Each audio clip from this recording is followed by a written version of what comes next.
So I thought that was a very good start to, thank you very much. A very good start to the conference, because as a journalist I know that it doesn't really matter what the question is. The answer is always to deepen the single market, and which comes in handy. And there's no economist leader I can write on European economic policy that leaves out deepening the single market.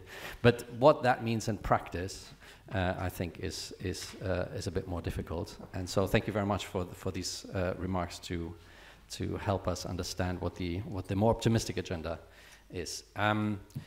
We are going to discuss this now with 4 more people. Anna CAVAZZINI. The name gives it away. She's German. She's an MEP for the Greens, chairs the Committee on the Single Market, so knows a thing or two about how this all works in practice. Then we have Lisandra FLACH. Here the name gives it away. She's Brazilian. She's a professor at the LMU in Munich. She's a trade economist, which means she could be quite busy in the next 4 years. Then we have Wolfgang Kopf. Now that's a German name. He's the Senior Vice President for Regulatory Affairs at Deutsche Telekom, the firm we all know and love as the sponsor of Bayern Munich Football Club, which you may reconsider. I'm sure you want to sponsor the German champion instead. And then we had on the program Tomáš Průser. Unfortunately, he could not make it because of an urgent family matter back home in the Czech Republic. He apologizes for the short notice, and we of course fully understand. But Eurochambers, where he's from, was kind enough to clear the CEO's schedule instead and bring Ben Butters in. Many thanks for stepping in. We know that you and Anna, in fact, have to leave a bit earlier, and we will make sure that just before the Q&A you get extra applause, and then we'll let you go. Thank you very much for being here, all of you. Lisandra, could I start with you? As a trade economist, you must love the single market just as much as everybody else. But the single market is not complete, and I think there are still barriers in that single market that need to be removed. Can you, from an economic perspective, tell us a bit more about what kind of barriers those are, and also maybe give us a bit of a quantification of how economically relevant these barriers are? Yeah, thank you very much. So in trading goods, the European Union is highly integrated, right? But when it comes to trading services, what we observe in the data is still a highly fragmented single market. And so the European Commission has undertaken several measures to decrease these barriers and to harmonize the market for trading services. Castiglione mentioned some of the new measures now that, but status quo is that in practice what we still have in the European Union is a fragmented market for trading services, basically a patchwork of 25 different systems. And this makes it for business in particular, because these barriers are non-tariff barriers, so these are in general associated also with fixed costs, and this makes in particular for small and medium-sized enterprises highly costly to enter another market within the EU. So to put in perspective, so there are several barriers, but one of the barriers that is very common are administrative barriers. So basically this is bureaucracy that we have to enter a new market within the EU.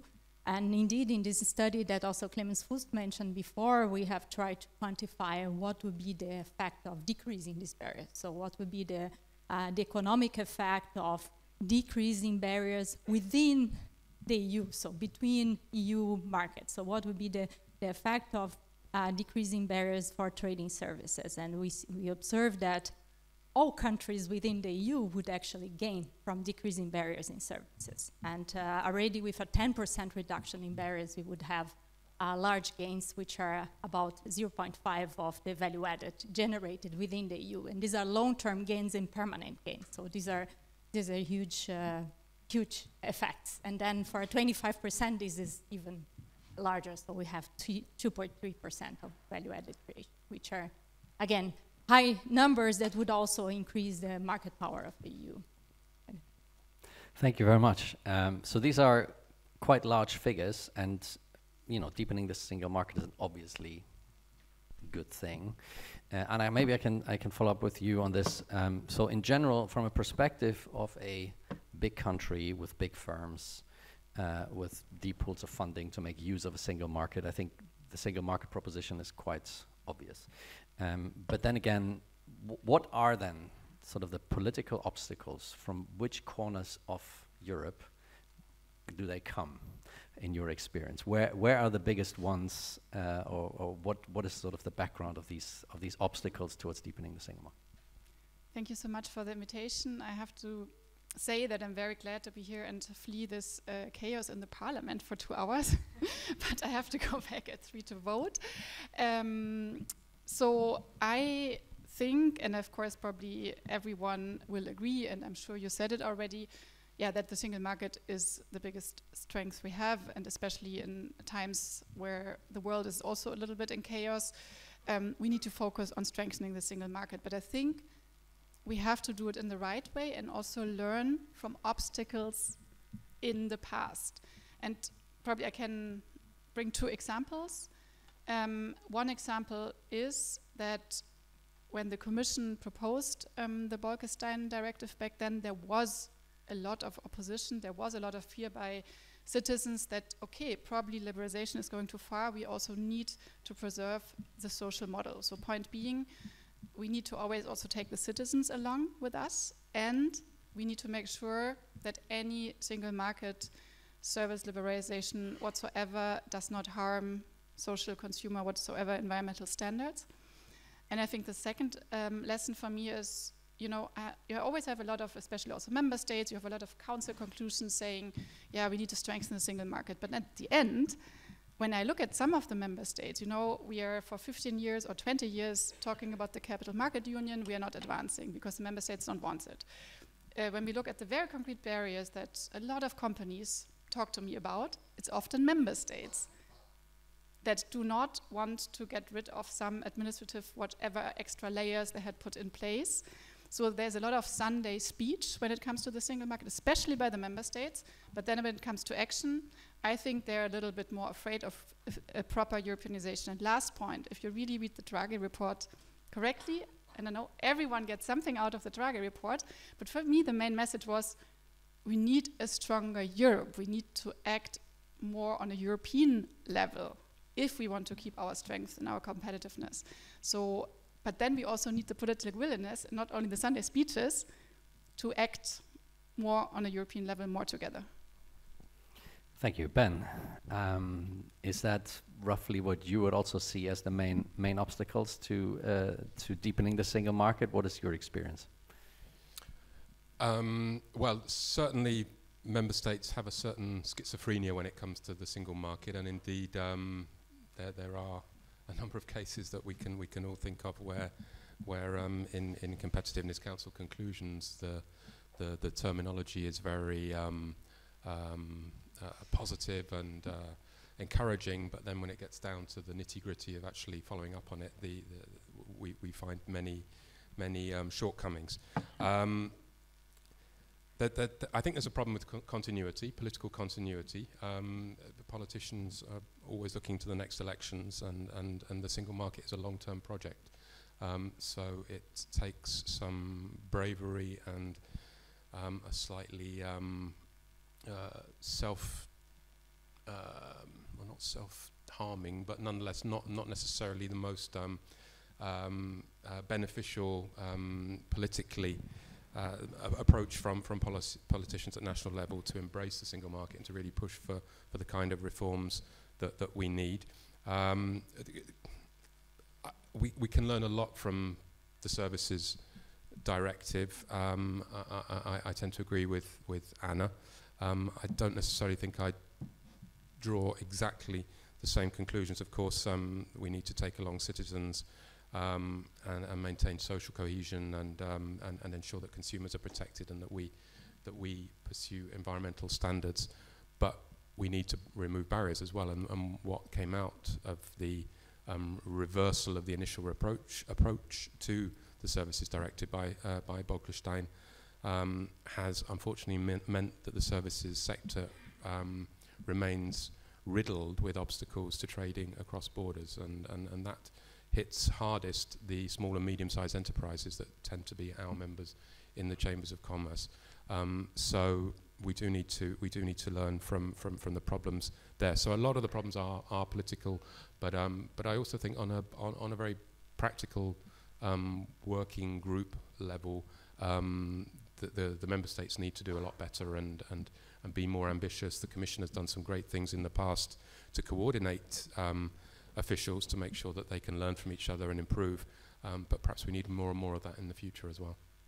Could you just briefly explain what you mean by reversal of the process in the Bolkestein Directive? Because I don't know whether everyone in the audience is old enough to remember the Bolkestein Directive and how it came about. So, well, the initial idea, and Kirsten, correct me if I'm wrong, I'm sure you remember it very well as well, was based on the country of origin principle. I'm simplifying the process here very greatly.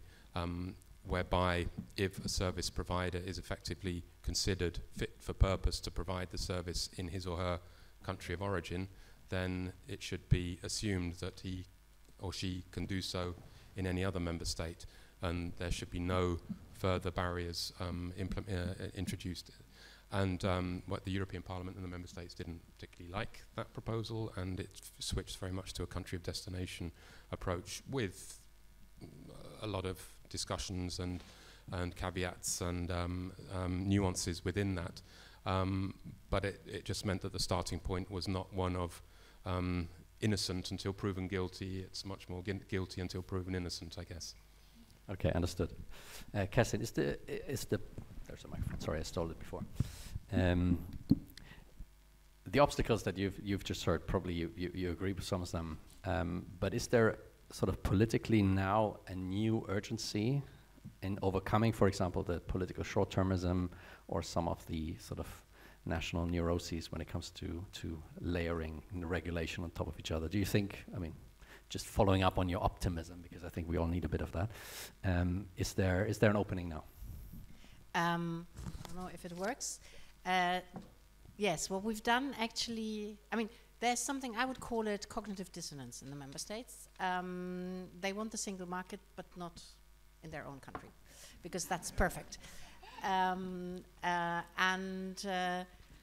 We've rattled the cage a bit, and I want to give two examples. The first is that we've taken all the barriers that were indicated to us through different instruments, reports, we put them together and we've pulled out the 10 terrible torts. I mean, the 10 categories of the worst barriers.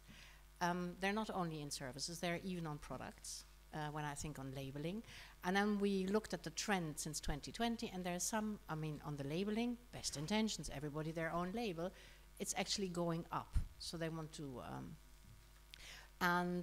these 10 terrible torts will confront the member states with it in the single market strategy, and we will see how we can move on. Also, member states and everybody thinks you remove a barrier and you have this Excel sheet and then you cross them out. No, barriers is like grass. It grows all the time. So what we really need in this new single market strategy is a lawnmower for barriers. And one of the kind of ideas for lawnmower is the Single Market Enforcement Task Force, where we actually confront member states with the barriers, and when they see all of them, and then we categorize member states in the kind of, how stupid their barriers are. Publicly? What? Publicly? Public, well, okay. In the group. But that has helped. So we identified the 800 most stupid barriers on professional qualifications and services. Because most stupid because they only exist in one member state, which suggests that really the public good you're trying to protect with, you're the only one, corset makers in somewhere. So member states removed out of their own, because they saw this is stupid, almost half of them. They were just removed from the law books. And today, only today, probably as a present for your conference, we adopted the proposal on the e-declaration. So what is the e-declaration? It's about the posting of workers. We invited a couple of companies and said, tell us how you do it when you post your guy, your girl, your engineers to repair the machine that you've sold before. And they described to us the horrors they were going through, and the conclusion of one of them was to say, we try to be as little non-compliant as possible. Now that's a very sad story. So what we tried to do is we looked at the 300 data points or more or less that were collected, and we said, who wants to work with us on reducing them to 20, 30 data points, but the same, not different ones. And we provide a kind of database, an account, a website where you can put your workers, and all the information is there in all the languages, and off they go. It's coalition of the willing. Some member states said, are you crazy? Single market means everybody all the same. We said, no, it's coalition of the willing. It's it's a voluntary effort. So today we present the proposal on the e-declaration for the coalition of the willing, and we create, this. We hope that will create FOMO, fear of missing out, on the part of the other member states when this procedure and this. I mean, we have to adapt the internal market information system. That will be the basis for it, and we hope we will collect additional candidates for this. But this is a very concrete contribution of barriers, of stupid barriers, and because it's the economy stupid. So it's not the legal thing, but it's the economy stupid. Okay. So we're looking the mirror, be ashamed, fix it. Okay, naming and shaming. I'm in the market for information on sort of which country was at the top here. Wolfgang, can I ask you about the telecoms market, because this is we wanted to drill down a bit also on a particular market, and both in the Letta report and in the Draghi report, the telecom sector came out as one of those where integration is not complete, where it's seen as important, and crucially where it's apparently seen as relatively straightforward. Maybe we can start with the first one on how important it is as a services market. What are the gains for European businesses and consumers from a more deeply integrated telecoms market? Is there how can we in practice sort of quantify that, see that? Maybe you can give an example. I think the major gain would be that we have scalability and size again, which brings back investment in that market. And that would mean we would be able to roll out truly European services and catch up with the US and China in digital developments where Europe is now utterly behind. It's the cloud business, it's AI, and it's other digital services.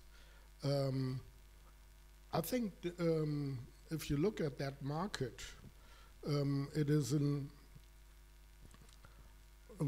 kind of case studies how things can go wrong in Europe. Because if you look back, and we heard that from Clemens Fuß and others, if you look back in the mid-90s and 90s, there was this privatization and liberalization of the telecommunications markets. And that was a huge success. And that was inserted by the European Union. I mean, there were green books in the early 90s, and then it was a combination of what is today DG Connect and DG Competition really opening the markets. And there was a kind of bonanza. So each and every former postal authority tried to invest in a neighboring country and other countries. And the investment levels were really high. The IPOs were mind-blowing. We all remember. We all remember that. And it was not only in Germany that the whole thing collapsed in 2001, 2002. But why did that not take off in a way it was foreseen? I mean, if you look back, what happened? You opened up the market. There was the idea of a single telco market, and they introduced regulation. And the regulation was done through directives. They overlooked a tiny little piece where the member states always, until today, say it's our sovereignty, that spectrum, so the frequencies. And we all remember what happened. I mean, only in Germany, since 2000, we spent 60 billion as an industry for spectrum prices. Spectrum that is renewed every 15 years. Yeah? That's how you take out money of an industry. What then happened is we had the opening up of the market, but then regulation was introduced.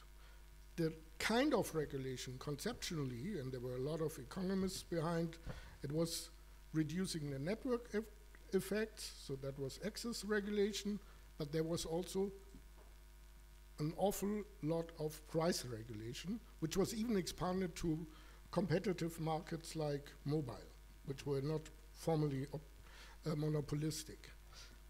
That regulation was introduced by directives, and now I'll come to the institutional setup. The directives gave a huge discretion to member states how to implement that. And suddenly, surprise, surprise, what happened? Each member state took his own program. Yeah? So we have a single telco market where in every market the same provisions are applied completely differently. What then happened, okay, let's think about deregulation, yeah? Because the plan was in 2009, reduce the whole thing, yeah? In 2009 until 2011, they added a regulation. It was mainly, and that came through the parliament and the commission, it was consumer protection regulation, yeah? Taking out again money. Then they realized in 2016, the sector might be struggling a little. But then the member states were not prepared to do anything on spectrum, nothing. Right. But because it was not mandatory, right? Yeah. Okay. And the parliament came up with additional consumer protection legislation and how to get prices down. Okay. And that's where we are now. And if you look at the market caps in Europe, it's just astonishing. If you look at the Draghi report, but he has a 10 years perspective. Right. I mean, we had market caps even at the end of the financial crisis in 2007, 2008, where a lot of companies like Vodafone, Telefonica were close to 100 billion market cap. Deutsche Telekom suffered a little. What is the situation now? Deutsche Telekom has 140 billion market cap. Vodafone, Orange, and Telefonica together are below 70 together. Okay. What's the reason? We invested in the US. What happened in the US? A fragmented market was consolidating. We have 3 operators, and our subsidiary in the US is more than 220 billion worth. And that makes us happy. Okay. But in Europe, you are uninvested. That's But the problem. can I just interject? Because the Draghi report, of course, as a journalist, I asked sort of all kinds of people about their opinion of the Draghi report. And I talked to a few telecoms markets observers and experts. And what they said about that chapter, I cannot really repeat in polite company. Because they were quite scathing about sort of, they are putting sort of some of the things that the telecoms industry wants, namely sort of less price regulation, more mergers at a stage where sort of the European market is not fully integrated and so forth. So one said it sounds like it's been written by Deutsche Telekom. Right, so the question for me is, as a journalist, no, I mean, I don't understand the telecoms market as on a deep technical level, but I do wonder, sort of, is the market capitalization in the US also a reflection of the fact that there's not that much competition in the US market and they pay sort of 2 times, 3 times as much as we do for the same services, for example? I mean, there is a side where, and this is maybe a broader question for the single market, is how do we stagger sort of deregulation and competition policy to make sure that the integration of services market benefits not just the shareholders of telecom, but businesses and consumers, and do not lead to excessive prices. So I guess the question is sort of where do we strike the balance here? I know that is sort of a question of you need to give companies the opportunity to make money so that they invest and so forth. But at the same time, as a telecoms consumer, if I look at US prices, I'm quite happy to be in Europe.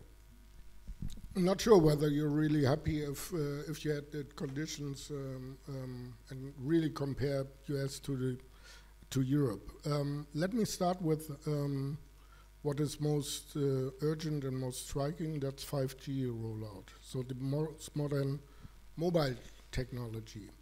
I mean, our networks in Germany, Greece, and Hungary, Croatia are now among the 10 leading networks in the world, Deutsche Telekom 5G. Why? Because we were able, due to the wealth of our company, to invest like hell into the rollout. If you look at the stage of 5G as compared to the US, in general, Europe, US, or Europe, China, we are really behind. So, as I said, investment capabilities are crucial. And there's this fairy tale about the high prices in the US and shareholder benefits. I mean, there's double the investment per capita in the US since 2010 as compared to Europe. And I think that makes a difference in the end of the quality of the networks.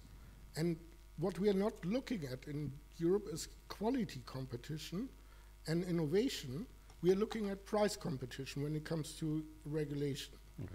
And there's a good reason for price regulation and low consumer prices. I'm not challenging this.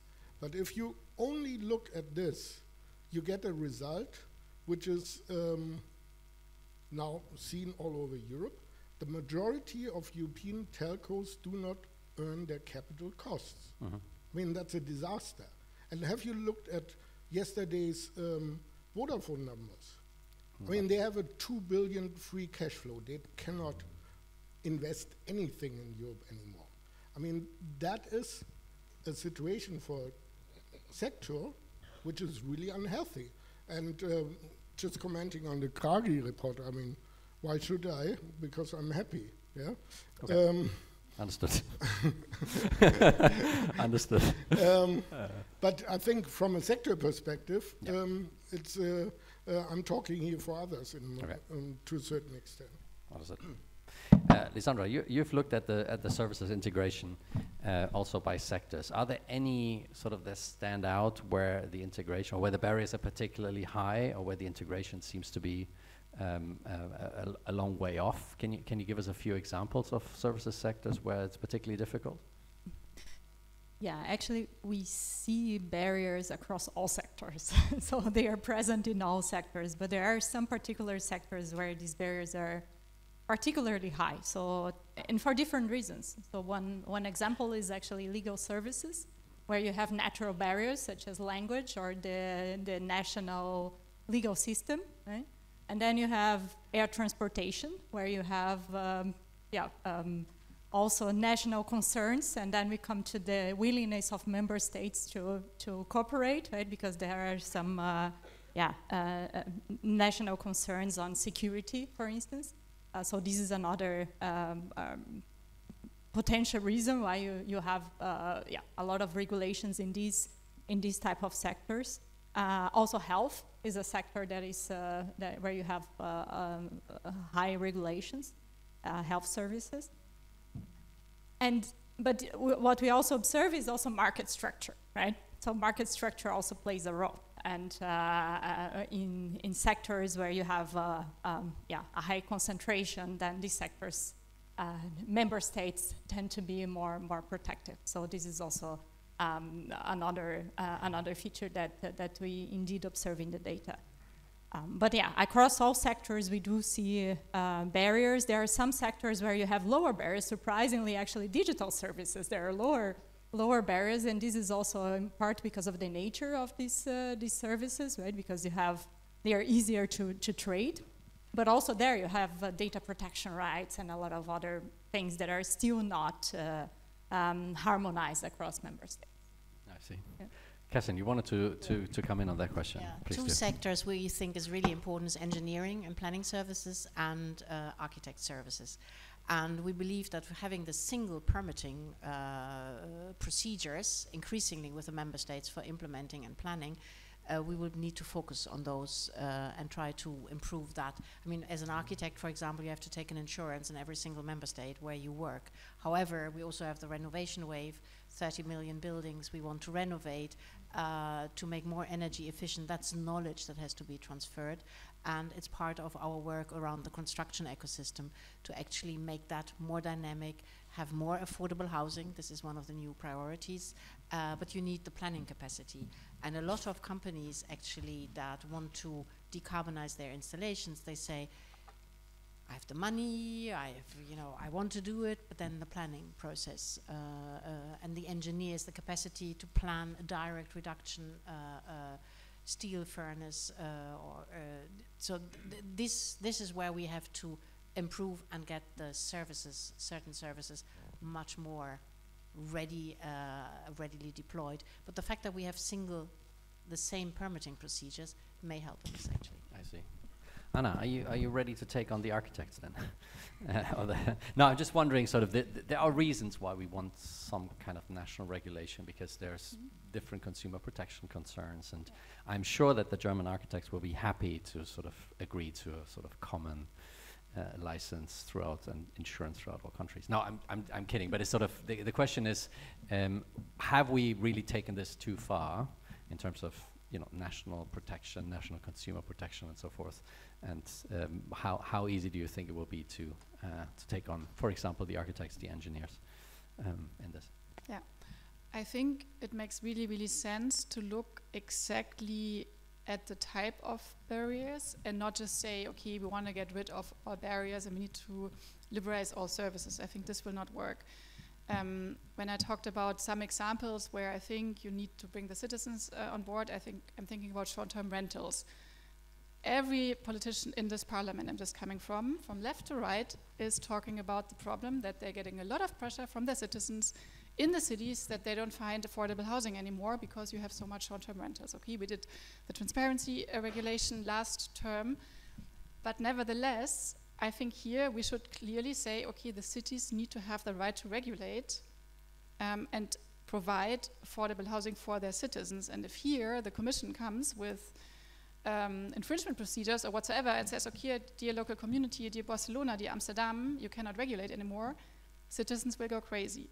But on the other hand, if you have barriers where, I'm not so familiar with the architects, but 24/7 insurances, probably this doesn't make so much sense. So where you have really senseless barriers, I'm very, very happy to abolish them. So I think it's really important to specify and look exactly what we are talking about, because sometimes also, especially from Germany, it makes sense. We have a very strong freie Berufe, what's the English term, I don't know. Yeah, and of course sometimes it makes sense because they need very specific qualifications that are only existing in this national context, and there it makes sense, but it probably does not make sense always. So we need to really look at the concrete proposals on the table. And one thing on the telecom, I think it's a really, really old debate, this dilemma you exactly laid out. Of course, companies need to have enough investment leverage and so on, but I'm still proud that we have these high consumer protection standards in the European Union. I think this is also why citizens like the European Union, because we make sure that consumers are protected. And yes, scaling up is important, but it's also important that we have competition and that we have consumer choice and not just only global champions, I think. Thank you very much. Ben, the industry would like to have sort of lighter and faster regulation. We've heard from Kerstin. Can you give us a few examples so we can sort of think about what that means in practice and where the obstacles are of regulation that you or industry would like to see changed. In the US, we may now enter sort of a period of the mother of all deregulations. Are you secretly jealous? I'm very jealous of the speed in which that is being tackled.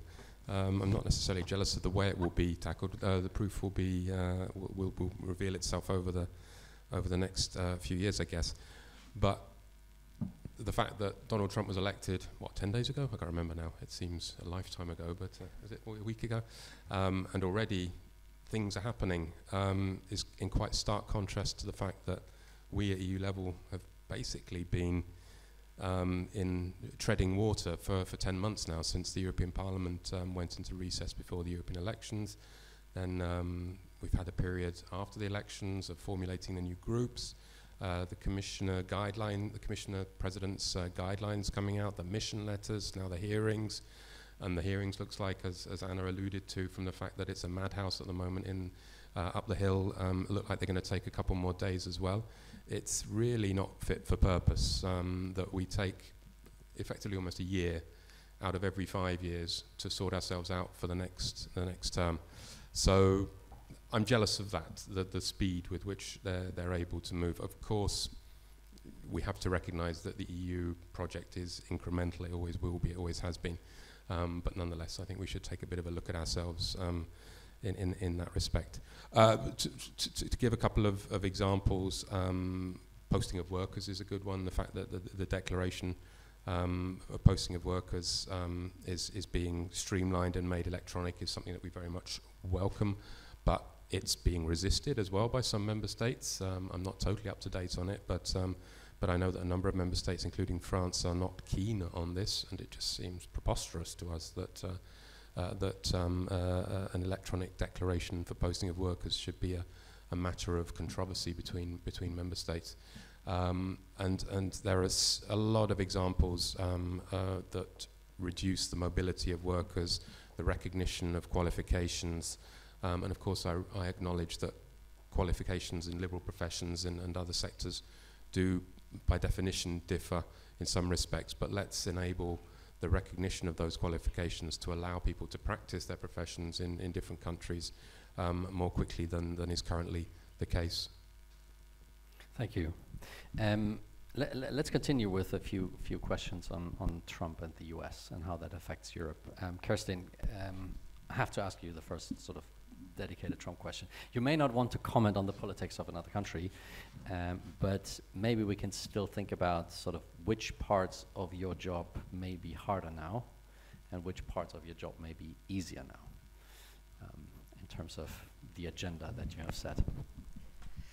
There are lots of opportunities in my part of job because the transatlantic marketplace, we're almost half of the world GDP together.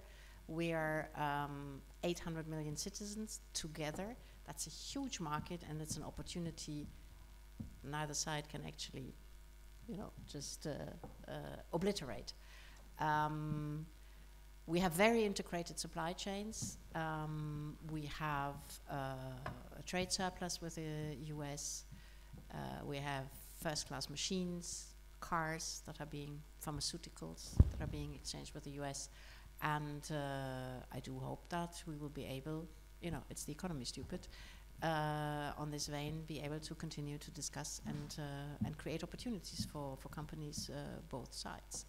I do not believe that, green is ended in the US. It's maybe drill, baby drill.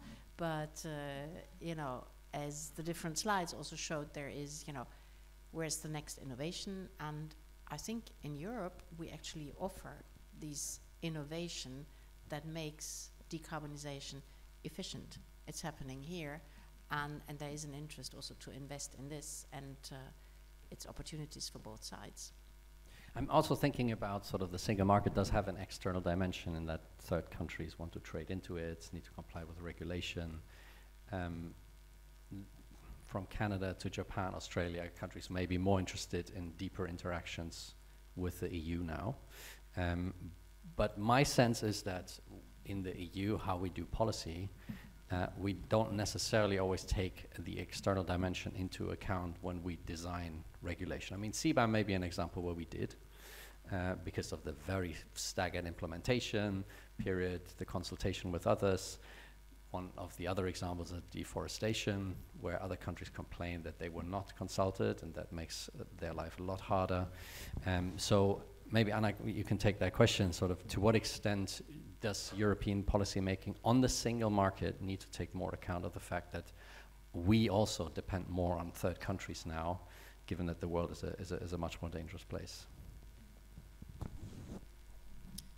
Yes, I think we as Europeans were for years, and rightly so, very proud on the Brussels effect, and I have the feeling now it's getting a little bit more in kind of a negative criticism, because we say, I even hear it from some members of the Commission, which makes me a little bit angry. Yeah, we are putting forward some green imperialism with our rules. I think this is absolutely not true. Nothing could be less true. Of course, it's important to consult with third countries, but if I understand correctly, my colleagues working on the different files in the Commission, there was a lot of consultation also, for example, on the deforestation legislation. But I can't judge that, but of course we need to consult with third countries. But still, using the fact that we are, depends on how you count this, the biggest single market in the world, and using this economic strength to make sure that the values we are fighting for, you know, democracy, rule of law, human rights, competitiveness, fighting climate change, that we make use of our single market legislation in order to also influence our supply chains, I think is still a very, very important tool, especially when still in foreign policy and other areas the European Union is less united and less strong. Now, the more we need to basically focus on the single market legislation as a strength. And I think there is a lot of countries that also are on board. You know, there is, for example, discussions in a lot of different countries on also due diligence, supply chain legislation. There is countries, so many other countries discussing the Digital Single Market Act and using it as an example because they have the same problems. Mm-hmm. They have huge attacks on democracy. So I think we need to cooperate better with those like-minded states, but we should not backtrack and be shy and also be now a little bit like, do you say this in English, like a snake in front of the Kaninchen, or the other way around, but whatever, to be like, oh no, Trump will do something, so we need to get rid of our legislation. No, on the contrary. But the fact that the geopolitical world has changed, does that not mean that we can be, let's say, less picky? So you're talking about the positive effect that Brussels regulation has on other countries, but these other countries may not want that positive effect, and we may depend on them more than they depend on us, or more now than before, in a sense that in a geopolitically more difficult world, the EU can no longer play that role as it maybe did in a more geopolitical benign world. Is that the wrong way to think about it, Kerstin?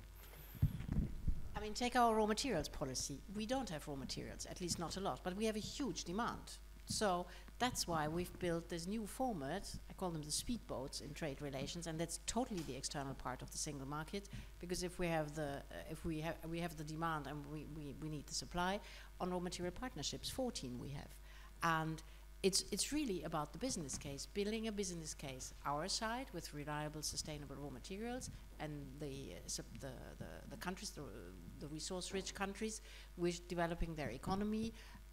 We use the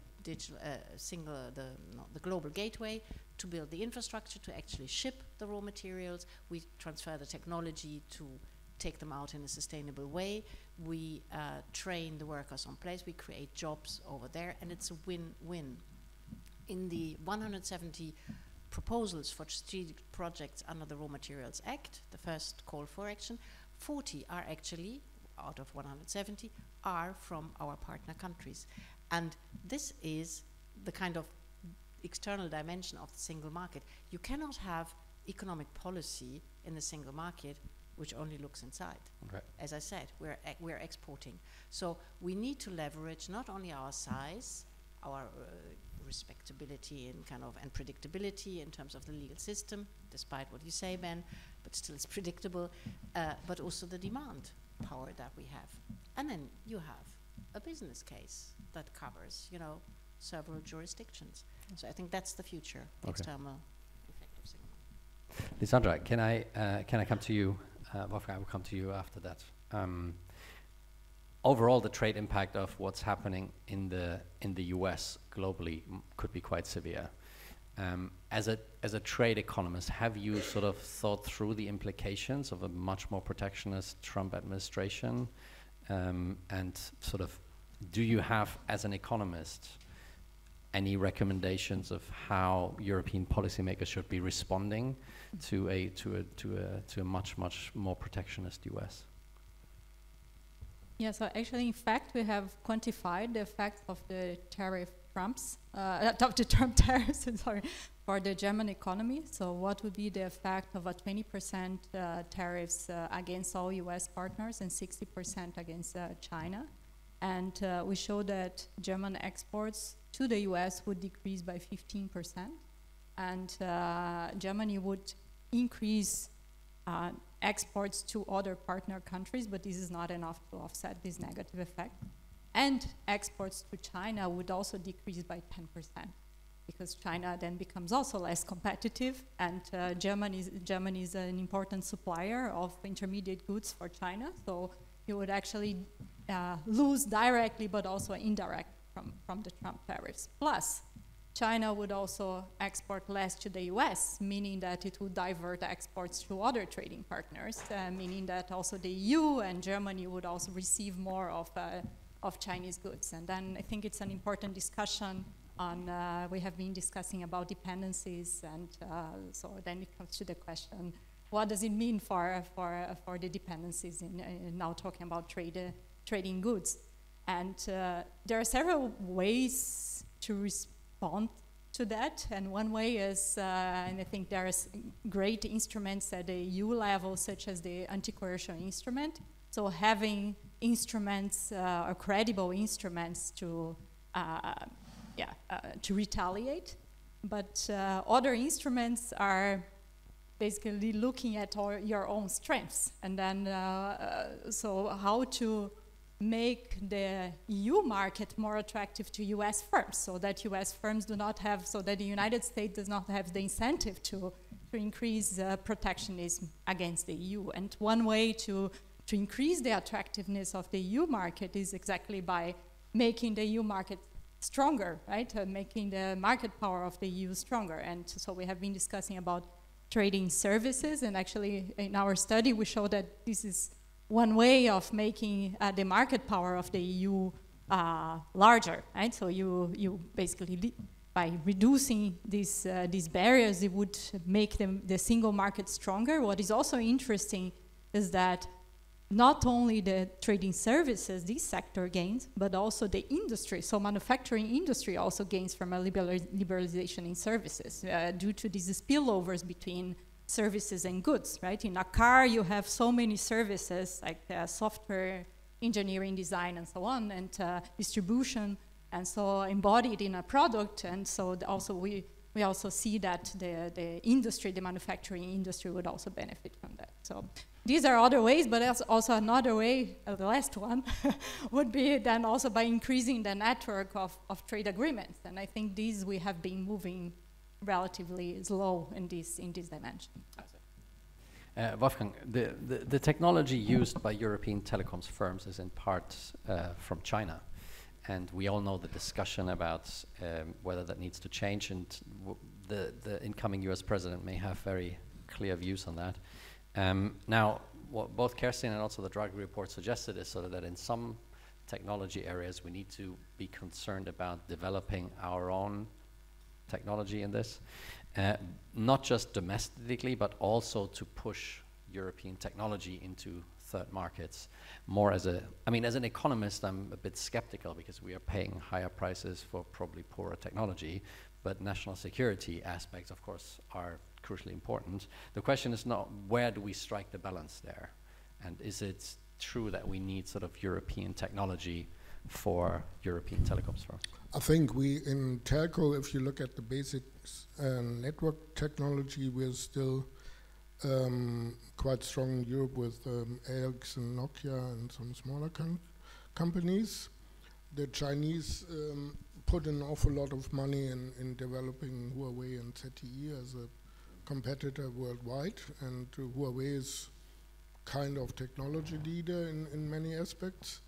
And indeed, you have to strike that balance. And I think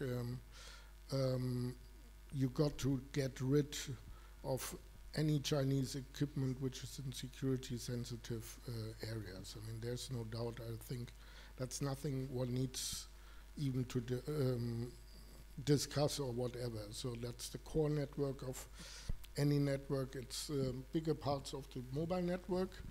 A lot of discussion is taking on the antennas, which is pure hardware. Yeah. There's a lot of discussion at the moment. I think if we look at the technological development in telco, most of the innovation is taking on the place on the software side.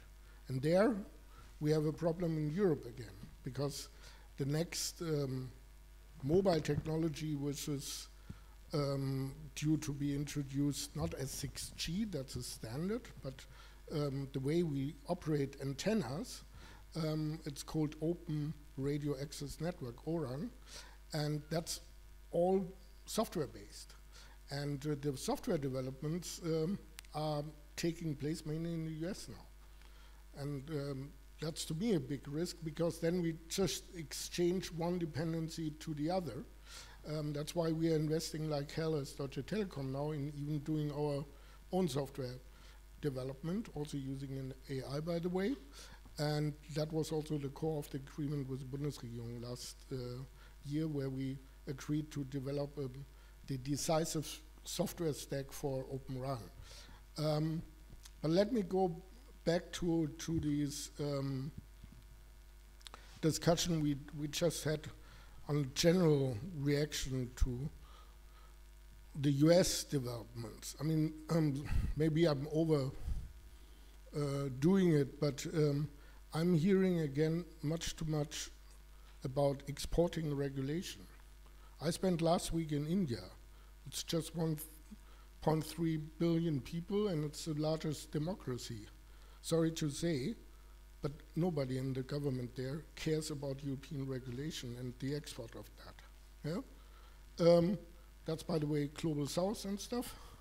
So I'm not sure whether we are, from a business side, really in the right camp if we are proud of exporting regulation, which leads to no additional growth at all. And if we look at the past 5 years of this commission, I mean, it led to depression in many countries. We have over-regulation, we have bureaucracy in a way which is just, if you look at a mid-sized German company with reporting rights and all this stuff, I mean, it kills them. And I know a lot of mid-sized entrepreneurs who now go to the US. So I would start looking at our regulation and how I can reduce bureaucracy. There's one aspect which is also really important, and that was mentioned by you, trade agreements. What was the basis of the German success in the 60s and 70s? Germany, in the end, before the EU took over in trade agreements, had more than 180 direct bilateral investment protection treaties. And it had the export scheme of Hermes credits. So wherever a German company went to, it was protected by a bilateral treaty. Then the EU took over, liberalization of the world markets took place, that was since 2000, and nobody thought about these treaties. They would be now, and we are suffering of some of this stuff, they would be now really valuable. The EU has not concluded any of these treaties which protect business. What we try to export are values and trade treaties. That's nice, but you don't earn money with that. Okay, you wanted to come back to this. Thank you. All these more than 1,000 bilateral investment treaties are still in place, so I don't know exactly what you're talking about. Secondly, they're also highly problematic because a lot of private investor arbitration cases that also hit now the German government, the Dutch government, a lot of other European governments are coming from these kind of treaties, and that's why, rightly so, the European Parliament as a whole decided to leave one of the most dangerous of those treaties, the Energy Charter Treaty, and there was a big cross-group support for that because we fear that rule of law is being shredded if we give it to private arbitrators. Secondly, I think a lot of the economic difficulties we are seeing right now is also because of the invasion of the Ukraine, is also because of bad management decisions. You know, I think as politicians, we should take our share and we should look at what we can do better. 100% agreed. But I also think some of the companies should take their part of the responsibility because there were also wrong management decisions. And I think it's not correct to then blame it all on the politicians if something was wrong.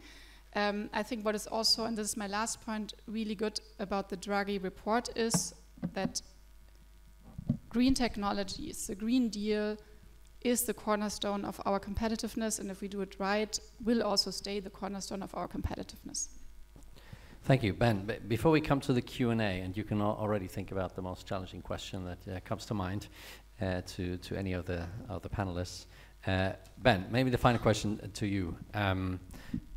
Do you have any sort of top three on what the EU needs to do economically now that Trump is president in the US, and sort of to avoid the worst? What does European industry think is sort of crucial for Europe to do in response to this?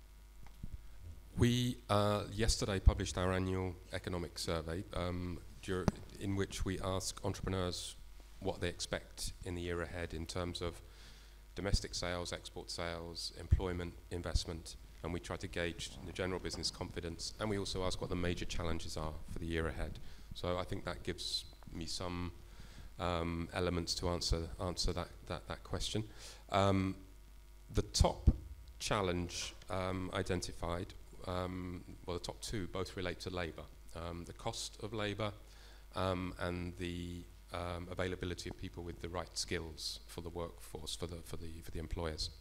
The third one was regulatory burdens, and that's the first time it's appeared in the top three. I think that is a reflection of the fact that businesses are very preoccupied with the flow of new legislation during the previous EU term, notably in relation to the Green Deal, but not exclusively. And I think it confirms one of my four, you said three, didn't you? 3 points, sorry, three then, okay. Always three. One of my 3 points would be to focus on simplification. That doesn't mean deregulation, it means ensuring that businesses understand how to comply and that the process of proving that they comply, the reporting obligations, is reduced as much as possible as well. But I want to stress it's not just about the reporting. We've had some targets set for reducing reporting obligations. That's nice, but fundamentally it's the cost of compliance that is burdensome to businesses. The second of my three would be scale, and we're talking about the single market here. Allow businesses to capitalize on the opportunities within the single market as much as possible and beyond the single market through trade deals, through enshrining multilateralism, and through helping SMEs capitalize on free trade agreements that are in place. Many of them don't. Tiny percentage, I think around 600,000 SMEs, European SMEs, trade outside the EU, which is nothing compared to the 25 million that there are. Okay, and I've got to pick a third. Skills, to stick to the S's. So simplification, scale, and skills. We need to work. It's difficult at EU level to gauge what we can do because a lot of the issues around skills are member state competencies, of course. But mobility of recognition of qualifications, encouraging mobility in different ways would help. So that would be my third point. Thank you very much. It is now 22:03 almost, so we have another 20 minutes for Q&A. So if you want to ask a question, then please raise your hand and make yourself known. But at this point, we will have to say goodbye to Anna CAVAZZINI and Ben Butters because they have very tight schedules. Anna needs to vote in the Parliament, and Ben, just thank you very much again for jumping in, and for Thomas. Round of applause for those two.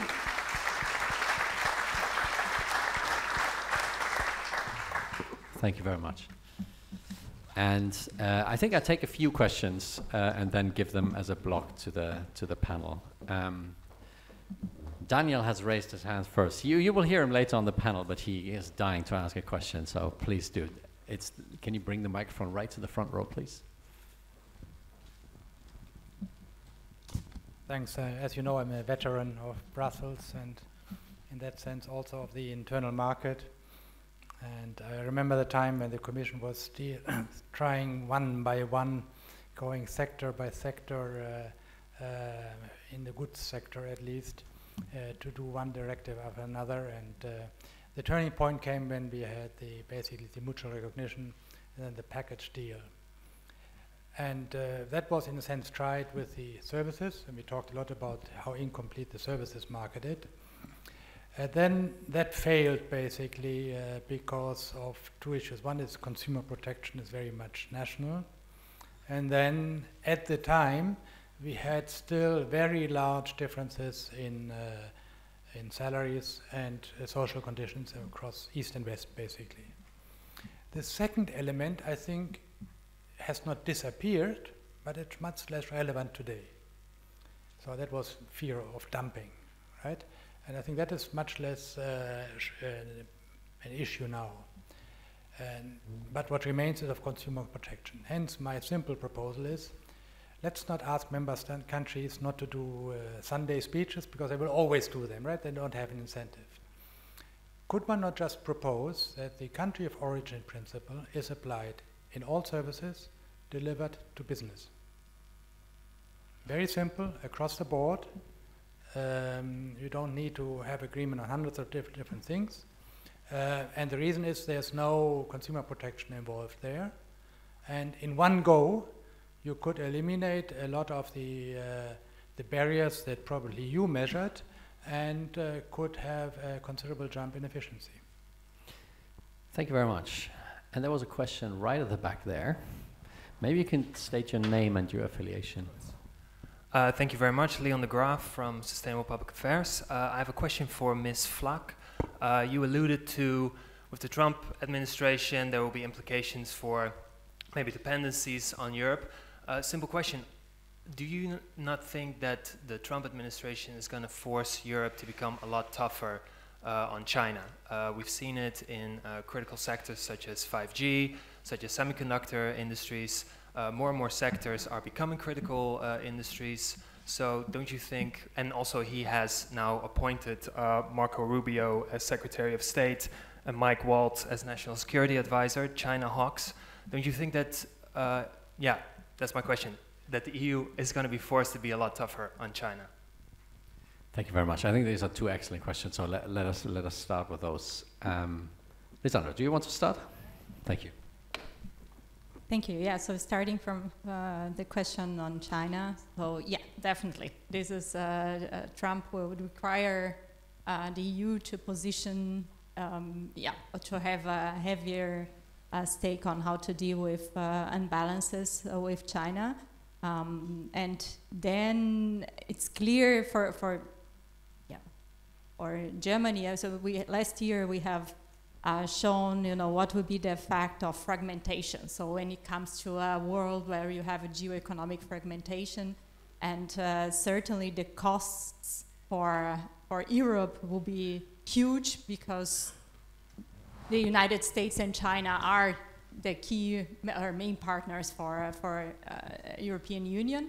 But, and I think this is also an important point, is that we see these both-sided dependencies, right? So that also the Chinese economy is very reliant on EU, and the United States is also reliant on inputs from the EU. So, and on these terms, strengthening the EU single market is even more important now than before, because it would also improve your position, to deal with a new Trump administration. Thank you very much. Kerstin, do you want to? on the services question, because true what you say, but what has changed also is that we're 27 countries going to, I don't know, more. So we could propose mutual recognition for services, but I think what the debates about the Services Directive have shown, and the fact how member states implement the Services Directive, is that we need to create trust. I mean, this is the first. People now trust that the water in this bottle, in the product, is safe. There is not the same level of trust when there's somebody else who speaks a different language, and this unfortunately is still true.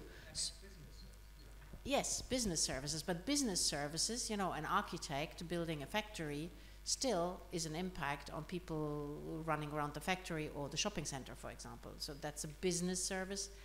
I think we should look at the economics of which are the services where we really need to create a European service provider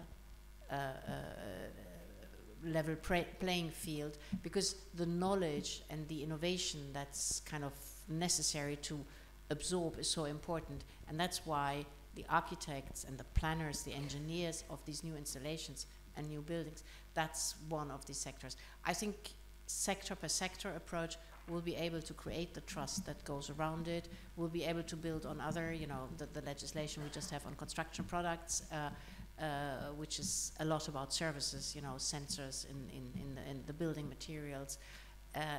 It allows us to build it up from the bottom rather than try an across-the-board approach again. But you're very free to put that into our call for evidence and to develop that idea there. I mean, if there is an opening politically, I guess, for such a relatively radical idea, then you would think now is the time. Yes, but I don't want to lose the sectorial approach, the step-by-step approach, if the idea is too radical that everybody retreats in the trenches, which is really what we've seen with the Services Directive. Yep. And, you know, we have, for example, I mean, prevention is better than cure. So we have notification systems for national regulation, which is good, actually. I mean, it's a good idea because you weed out immediately, theoretically, what's not internal market compatible. But, you know, member states don't notify anymore. And in particular on the Services Directive, they just walk away because there's no sanction or something. And even on products and technical regulation, you know, they notify and we say, okay, there's a problem, and then they say, bye, catch me if you can. So this shows that we really need to build the trust, and I think per sector is probably, you know, the easier way. Okay, understood. Wolfgang. You stopped short before talking about the solution. Because I'm absolutely with you. I think trust is, even in business, very important.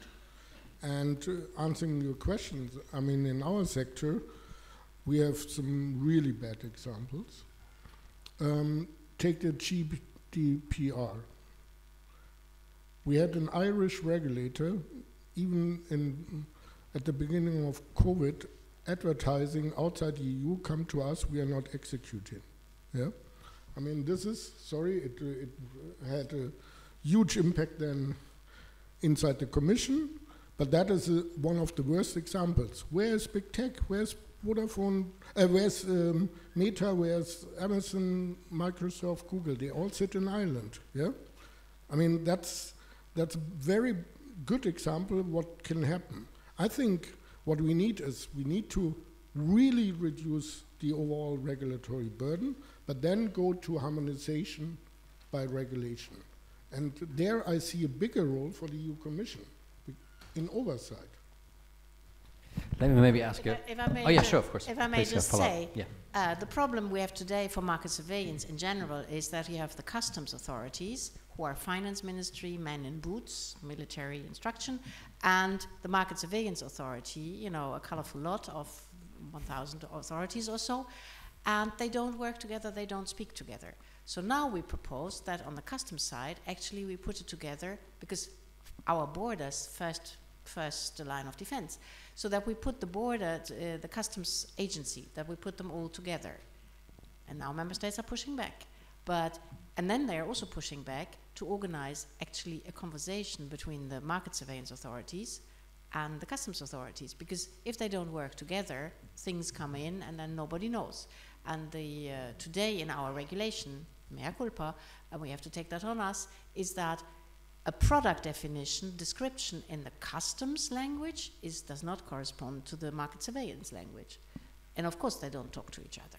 So that's where we have to improve, and that's where actually we have to, member states also have, and you can help us to make this step to create federal authorities on this. Can I ask a follow-up question on sort of Europe's power to regulate with regards to the US election? We know that Donald Trump and J.D. Vance have been supported by Silicon Valley billionaires. We know that European regulation when it comes to digital services targets American companies. During the campaign, J.D. Vance said if the EU, I'm paraphrasing, if the EU sort of goes after Elon Musk and his Twitter, then our support in NATO is in doubt. So, I mean, this was the campaign, you know, who knows. But is it for Europeans' ability to regulate American companies or digital services and so forth? How do we see this playing out? Should we be worried about this, or is this just campaign noise that we should just ignore? Wolfgang, you're taking bravely the microphone. Okay, go ahead, go for it. Well, operating on both sides of the Atlantic, I might have some ideas what also GOP is really doing and what they have been doing. What have they been doing in the last Trump administration? They started the cases against Google, Meta, and partially Microsoft. The Google case for the breakup was started in the Trump administration. So they took a more, I would say, balanced stance even on Silicon Valley terms. Now we have Elon Musk, we have Peter Thiel behind Vance, they have their views. At the same time, you have a lot of people who are also being picked already or will be picked soon, I think, in roles which take a different view on how to regulate or to approach big tech. Yeah? The big uncertainty is, I think, and you rightly pointed at that, Trump is very transactional. Yeah? So there could be some single minded things on because somebody in his among his friends is targeted. That's something we have to live with. But overall, I think one underestimates what the previous Trump administration has already done in terms of actions, and whether it's all that black and white pro Trump being pro big tech. I mean, Obama was completely pro big tech. Yeah? There were a minimum of 30 former Google employees always in the White House. I mean, that was the time where they really went through. Yeah. Oliver, can we get a microphone right to the front here? There's one question for Oliver Falk from the Institut. I have a question to Kerstin. You mentioned in a half sentence in your keynote local content rules, and this sounds a little bit like the anti-competitive era type of industrial policy approach. Can you elaborate a little bit on this? That's a good question. Yeah. We think that when it comes to resilience, sometimes we need to look at where the goods come from. And I mean, you mentioned it already, the parts in telecom systems. We have the inverters for solar panels, you can take as example for our approach the new call for hydrogen under the Hydrogen Bank, where a condition of this call, I mean the framing of the call is that the hydrogen we're talking about quite a lot of money here. The hydrogen must be produced by electrolyzers that do not contain more than 25% of components from China. Because we want to be sure that, because if you operate an electrolyzer, you're dependent on the maintenance over years also of a flow of certain elements into it, and we want to be sure that we can operate these electrolyzers for the time of their operation, and this is, you know, public money that goes into that call. So that's an example. Okay.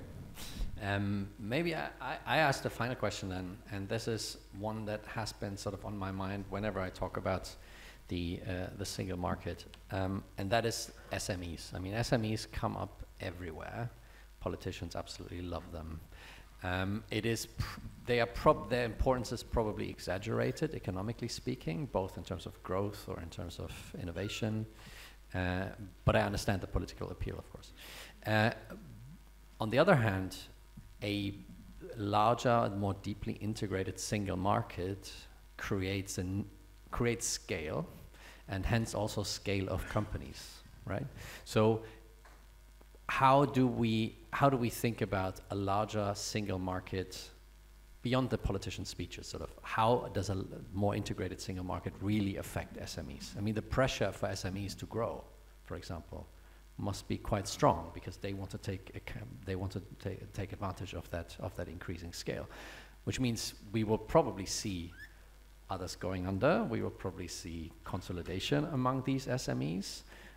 Are we aware of that this is going to happen, or am I thinking about this completely wrong? Lisandra, maybe you know.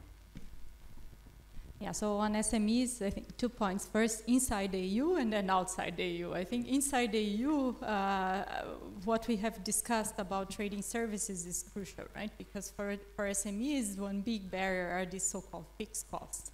And these non-tariff barriers on services act as a fixed cost. And so reducing these type of barriers would just massively facilitate market access for SMEs.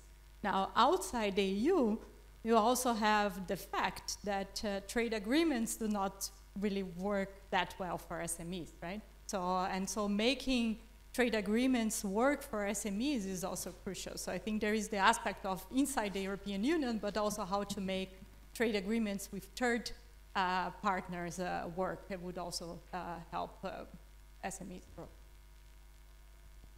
Understand. It's 5 minutes to 3, but I think we all need and deserve a cup of coffee, which will be served outside. I would really like to thank the remaining panel, Kerstin for her keynote speech, and all of you for your questions and your attention. There are 2 more panels after this break. The first is on innovation, and the second is crucially on defense. And we have a fantastic lineup, so do stay with us. But now is, I think, the opportunity for a round of applause for the last remaining 3.